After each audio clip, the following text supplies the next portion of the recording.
every story appears ordinary till you see the core side of it. And what you're looking for is the story behind the news. We bring it to you from Lagos, the commercial capital of Nigeria. Giving you all sides and political stories round the clock. Every detail from the start line to the final whistle.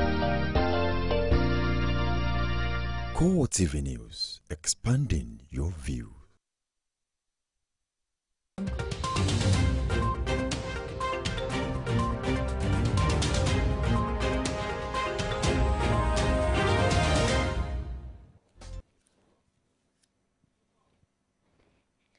A very good evening to you. Welcome to CoreTV Primetime News. I am Omotayo Alo. In our top stories tonight.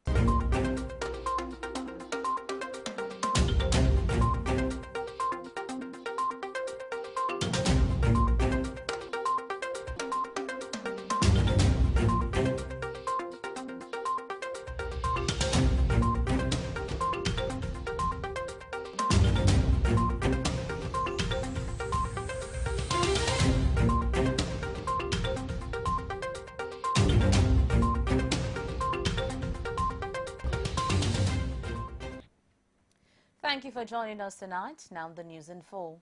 The Minister of Information and Culture, Lai Mohammed, recently lauds the global endorsement given to the federal government's fight against corruption as a useful boost to further battle the hydra-headed beast that has deprived the nation of growth and development.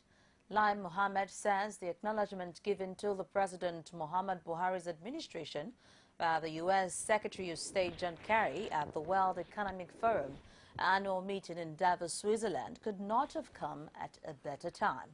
The minister announced that he would soon kickstart a series of town hall meetings across the country to take the sensitization campaign, which he launched in Abuja last Monday, directly to Nigerians, in addition to using the National Orientation Agency, NOA, and the relevant unit of the Ministry of Information and Culture to reach every part of the country. It said, contrary to what has been said in certain circles, that the government is dwelling too much on the war against corruption to the detriment of other areas of governance, it said enough time cannot be devoted to the fight against a major spoiler of the nation's economy. Participant at the annual consultative meeting between the National Emergency Management Agency, NEMA, and the State Emergency Management Agencies, SEMAs, are calling for the establishment of an emergency trust fund by state government.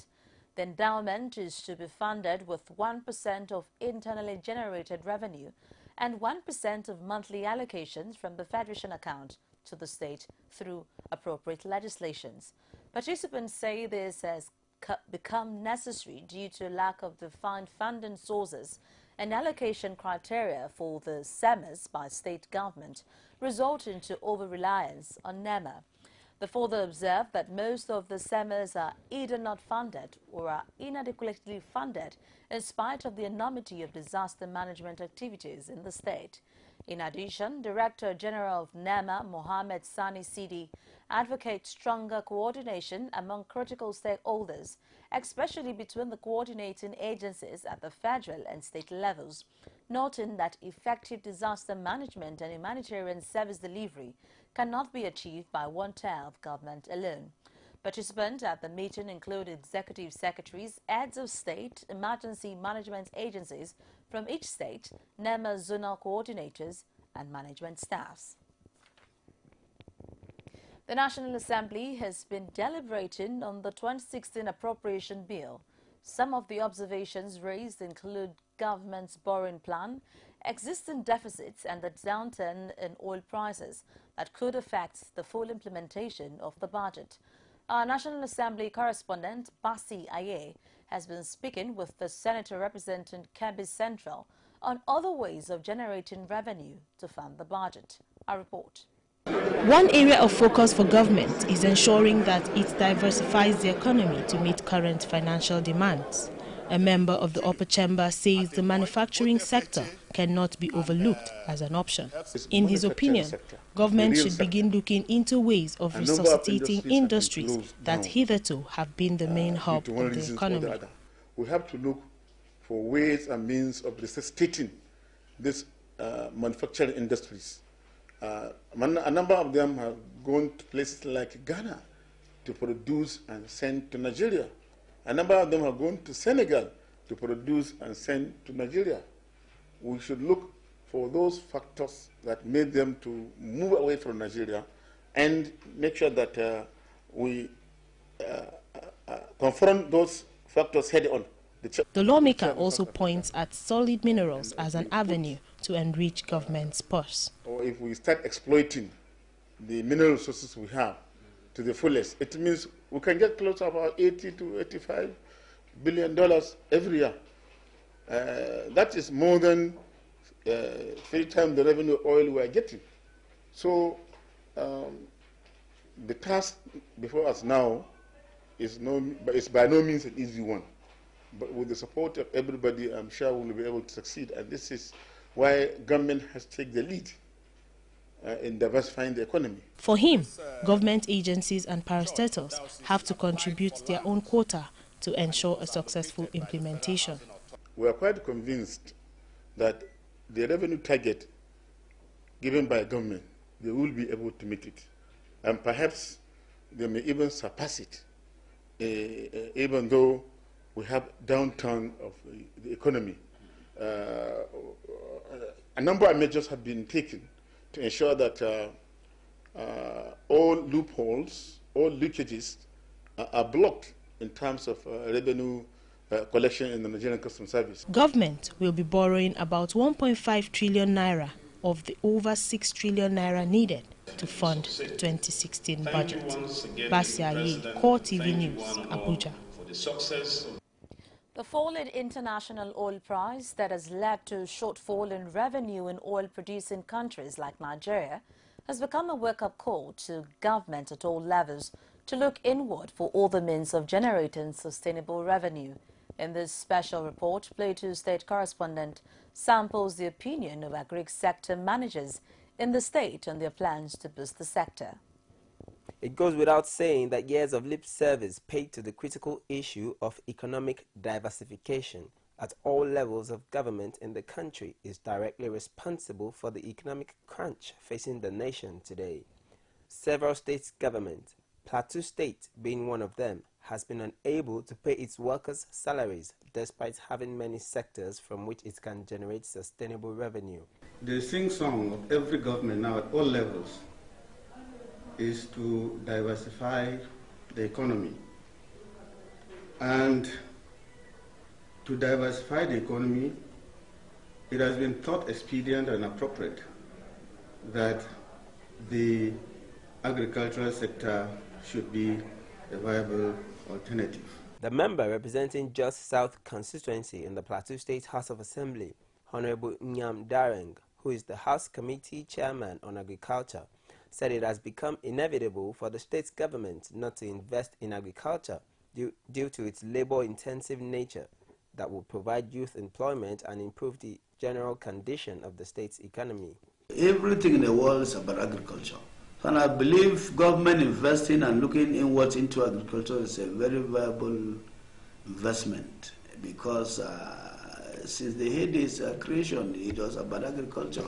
A Director General of one of the agric farms in Plateau State stressed that with the renewed efforts government is having towards agriculture, they plan to take advantage of the arable lands and peculiar crops that Plateau State is endowed with.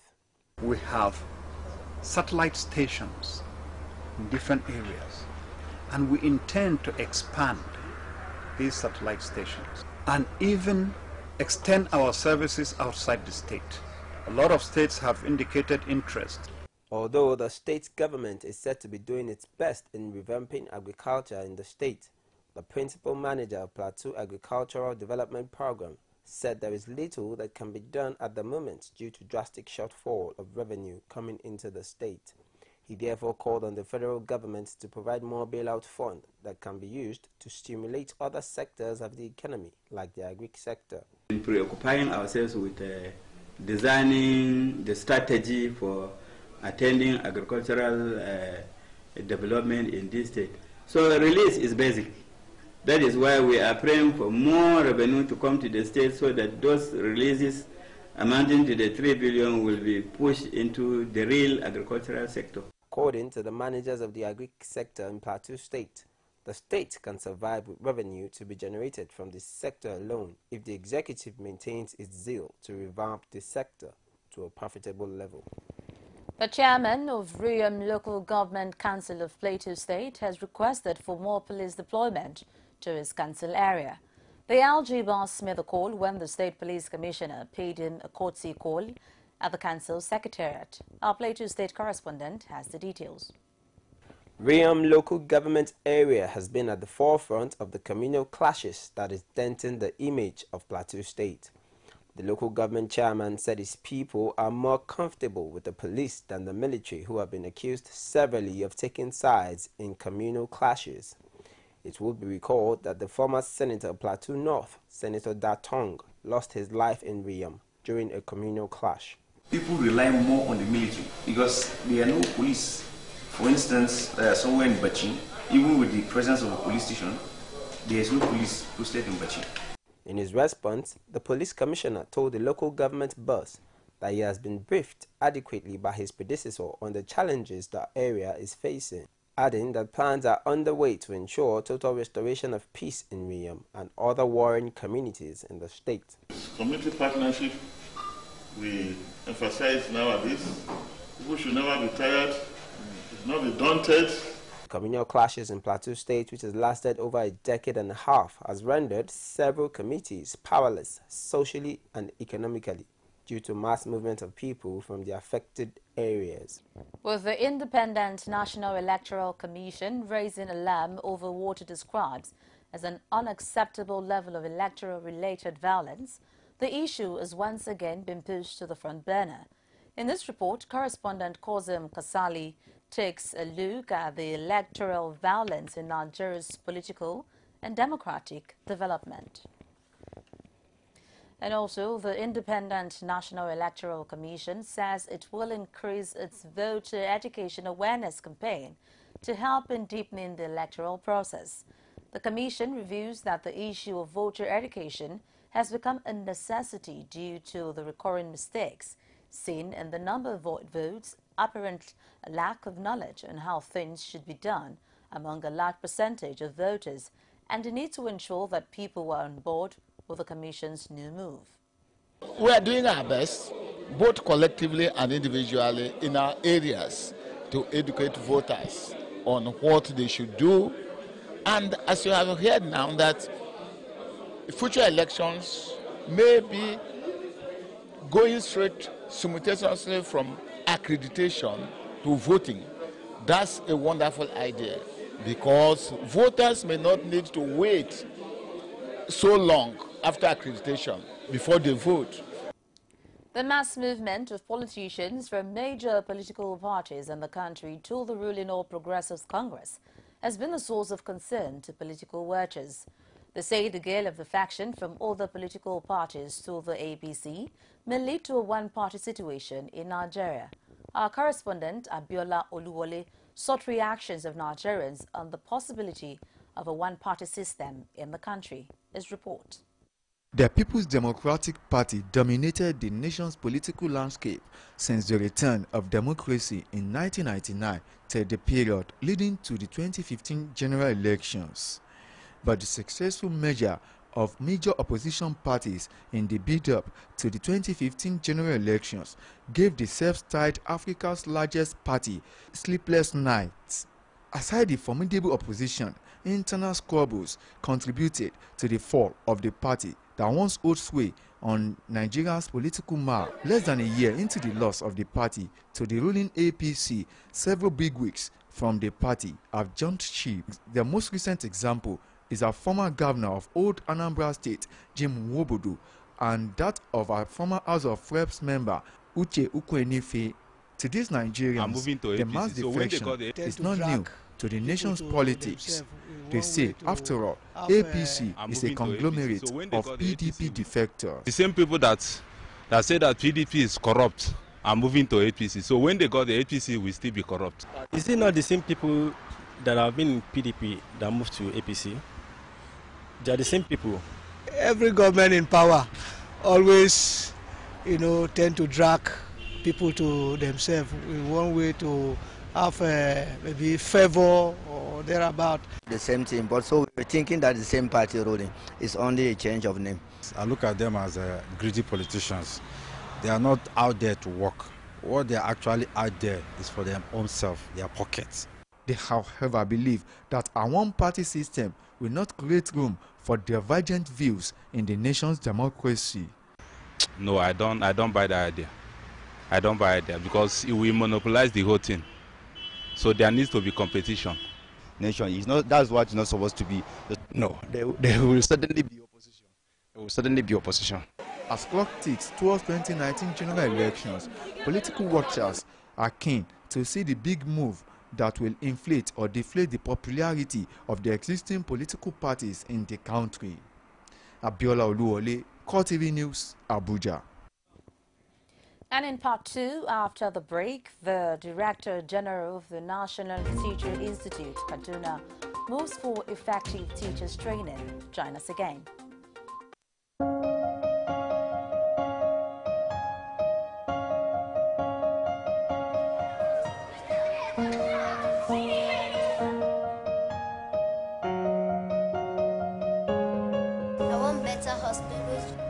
Because I want to be a doctor and help people when they are sick. I want better education and training so I can be a soldier and protect my country. I want better roads to avoid accidents so I can get to school on time safely.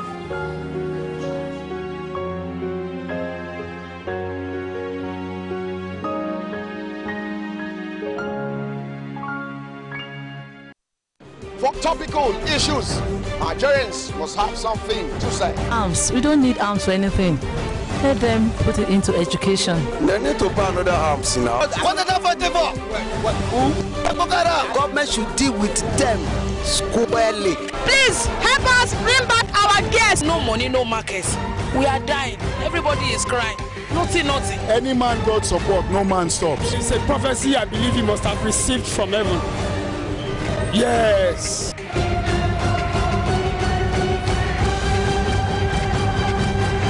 The people giving voice to the voiceless.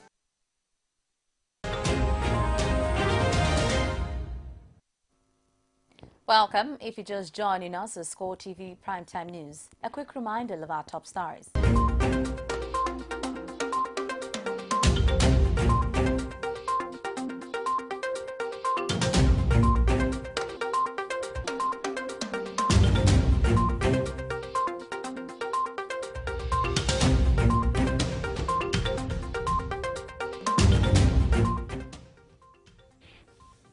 For more news and information, do visit our social media platform, facebook.com/CoreTV News, our Twitter handle @CoreTV News NG, our YouTube channel, youtube.com/CoreTV, Liverspace and News. And as we continue tonight, the Director General of the National Teachers Institute, NTI, Kaduna, Laden Shahiru, says according priority to quality teacher training remains a key step in effort at giving education in Nigeria a new lease of life. The NTI DG stated this in Kaduna State after commissioning some project at the NTI National Headquarters, Kaduna. Kaduna State correspondent has the details. It was not an event for speeches or academic discourse. Laden Sharehu, in company of the representative of Nigeria's Minister of State for Education, Anthony Anwoka, and the Vice-Chancellor, National Open University of Nigeria, Vincent Tenebe, commissioned a list of projects that are geared towards giving teacher training in Nigeria a big boost. Among projects commissioned at the event is an e-learning center, a computer laboratory, monitoring vehicles, and the permanent convocation square. A total of 24 brand-new Ford vehicles were distributed to the various state and zonal offices of the institute. Speaking to journalists shortly after commissioning a new NTI logo, the Director General said the project commissioning was a clear pointer to the nation's commitment at revamping the standard of education in the country. Shahrehu lamented the issue of poor funding of the institute. Teachers Institute, actually the background to this commissioning is actually about our interests and commitment actually to ensure that teacher education is given its rightful position in this country, especially in the management of teacher education in Nigeria. And of course, we at the National Teachers Institute are business education and teacher education. And of course, we believe that if we want to get quality in teacher education and education generally, we must make sure that we upgrade and improve our facilities, the facilities that are being used actually to train teachers nationwide. Furthermore, while speaking to journalists, the Vice Chancellor of the National Open University of Nigeria, Vincent Tenebe, harped on the crucial need for teacher training and financial assistance from the Tertiary Education Trust Fund. I believe, and I personally agree, that the NTI should be encouraged to overcome some of the challenges of funding. I personally believe that as an institution that is involved in training teachers at the tertiary level, NTI also should be considered to enjoy some of the benefits of TET Fund, which is an agency meant to fund tertiary education. The National Teachers Institute clocks 40 this year. A popular saying is health is wealth, but with the many health challenges facing the country, religious organization in collaboration with a health body is sharing in the fight against prostate cancer and other associated disease. Health aspect at the free consultation for the advised Nigerians to conduct regular checks on their health and also lead healthy lifestyle. Correspondent Victoria Solomon has the details. Health is the level of functional efficiency of a living organism. In humans, it is the ability for individuals or communities to adapt when facing physical, mental, or social challenges. At a free medical consultation, these medical experts stress on the importance of taking precautionary measures against prostate cancer to the congregation. Prostate gland, which is eminent in male genital organ, is a gland surrounding the neck of the bladder in male mammals and releasing a fluid component of semen. Member of the Thomas John Prostate Foundation, Patrick Ikemefuna, says early detection is key to combating the disease. What we are doing today is to say your prostate is healthy or not healthy. And once it's not healthy, we go to the next step. And from what we know, probably about 15% to 20% of the people who screen really have this positive situation. A beneficiary at the free medical consultation says it's vital for men above 40 to carry out a regular check on their health for prompt attention before the situation gets out of hand. Yes, this is my first time, and the way I see it, I think it's advisable for men over 40 years, and above, to have constant tests on their prostate. Prostate is on every man, every male child. But once you're above 40, it's advisable for one to go for prostate test.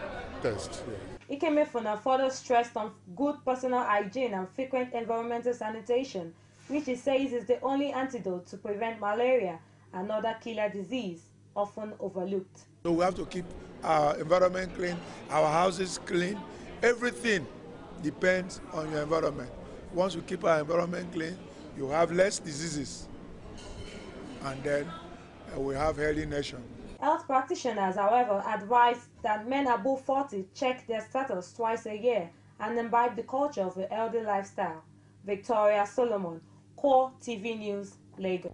The 2018 date of declaring Nigeria a polio-free country by the World Health Organization, according to experts, will only be realizable if all tiers of government ensure adequate hygiene and medical care for the people. In this report, Abiola Oduwole looks at factors that could militate against achieving a polio-free Nigeria within the next 2 years. This report.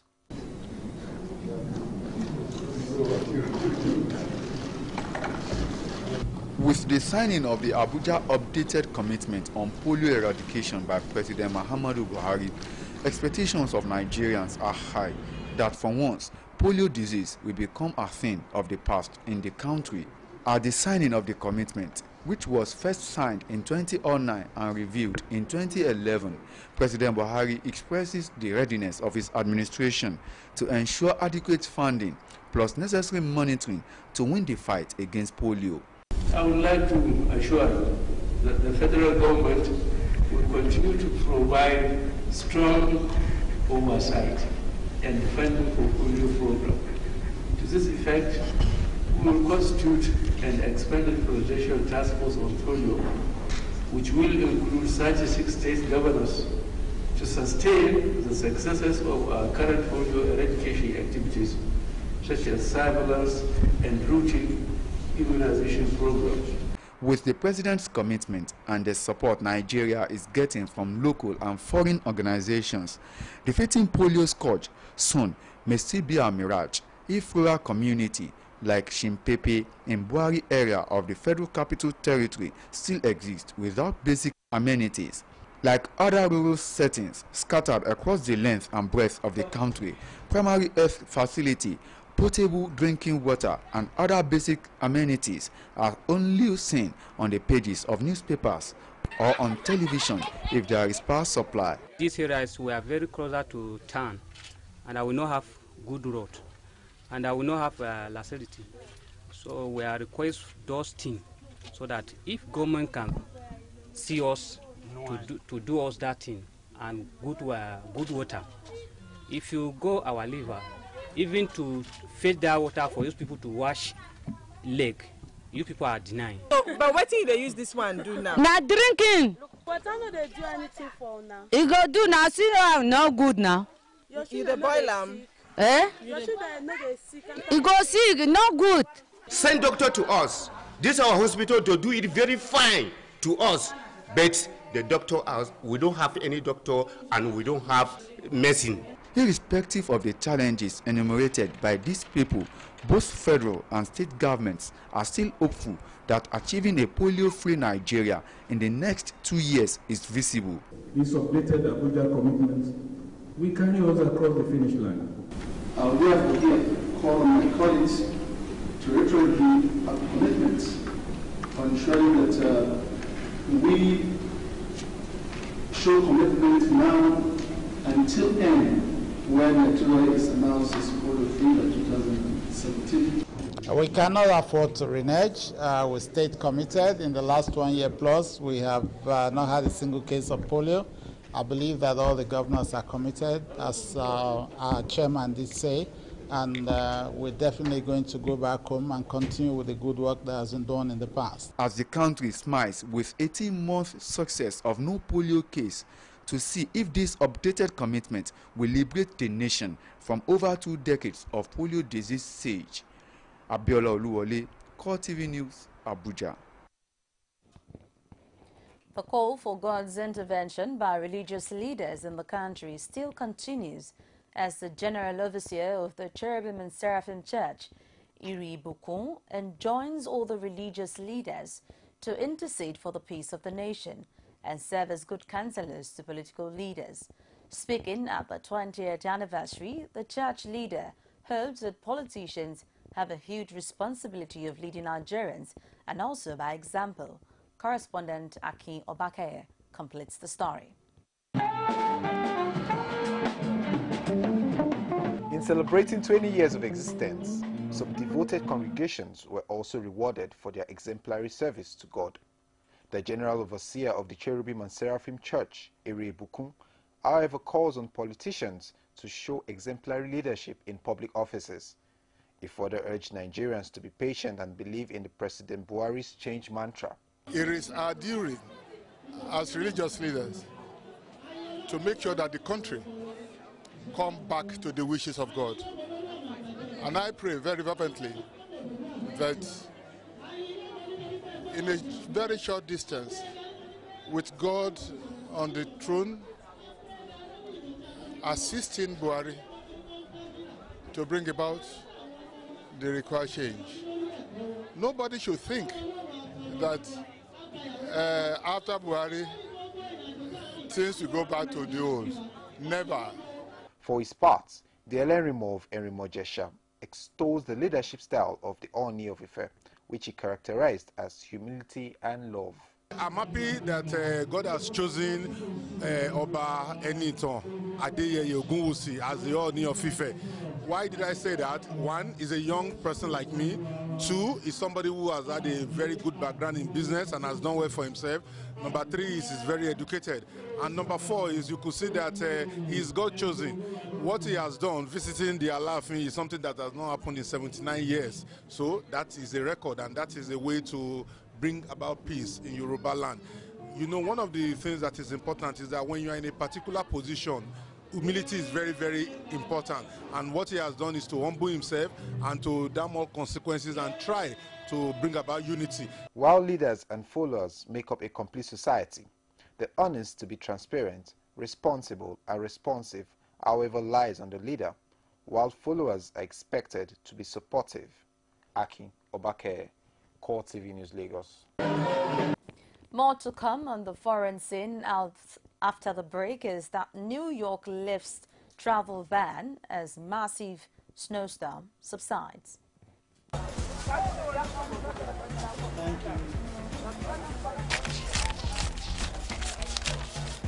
Chima, what did they do so? Same market now. Hey, person when they buy the market, you don't get a receipt. What did they do? Which receipt? No be pocket money they go. Hey, you didn't pay tax. Who be tax? Guy, all these health centers wey dey run na tax o. My brother, make I tell you, good road na tax, security na tax. Those school where your children they go, how you think say them they take pay the teachers? Brother na tax, and if you no pay your tax, my brother, then go lock your shop. Abeg Tunde, where did they pay the tax? Na for tax office now. Carry me go there. Make we go. Abu, help us look shop abeg.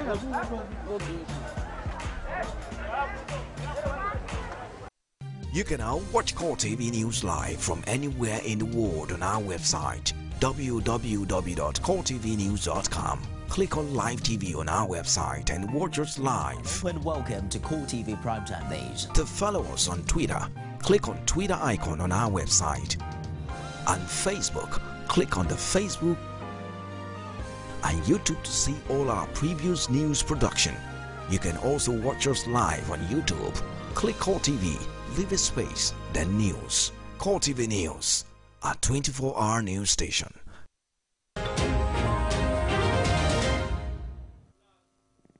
Thank you for staying with us. And the foreign scene, a travel ban on cars in New York City has ended as the east coast of the U.S. begins digging out from the weekend's massive snowstorm. As 5 states saw snowfall of 3 feet or more, the hazards of shoveling snow were brought home by at least 6 deaths.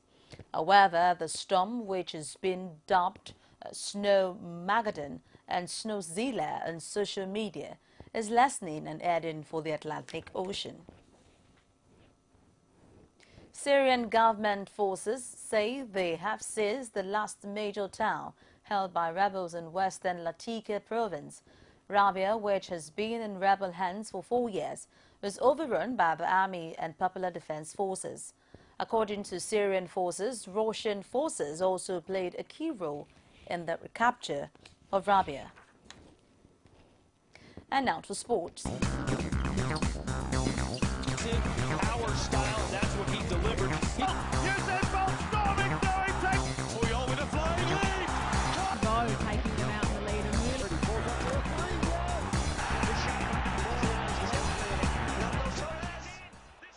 In the world of sport, Francisco Guidolin's reign as Swansea's head coach began with an impressive and much-needed victory at Everton. The Italian oversaw an improved display from the Swans, who led through Gylfi's Gardens penalty. The hosts levelled when Gareth Barre's near-post flick from a corner was touched into his own net by Jack Cork, but Ewa's deflected strike won the game for Everton away from home. Diego Costa's first half strike and Chelsea victory and the league double over title chaser Arsenal, who had Matej Saka's centre-half in the first half. Arsenal were reduced to 10 men in the 18th minute when the German brought down Costa, who was through on goal. 5 minutes later, the Spanish striker put the Blues ahead when it tucked Branislav Ivanovic a low cross, and that was enough for Chelsea to claim all 3 points, leaving Arsenal third in the log. And just before we go tonight, a quick reminder of our top stories.